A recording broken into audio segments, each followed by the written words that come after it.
پاکستان نے ایک بار پھر بڑا دل دکھایا۔ غیر ملکی سفیروں کے لیے رکھی گئی افطار دعوت میں بھارتی سفیر کو بھی بلایا۔ بھارت نے روایتی ہمدردی دکھائی۔ بھارت نے تمام تر سفارتی آداب کو پس پشت رکھتے ہوئے شرکت سے صاف انکار کر دیا۔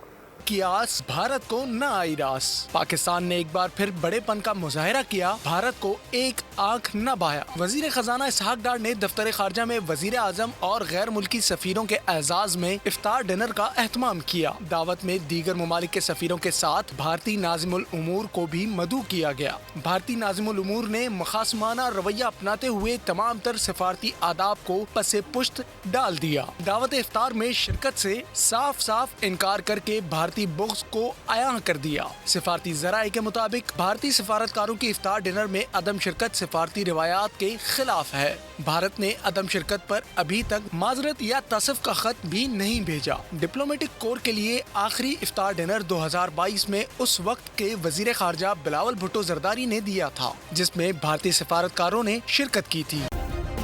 سبسکرائب کریں اور بیل دبائیں تاکہ کوئی خبر رہ نہ جائے۔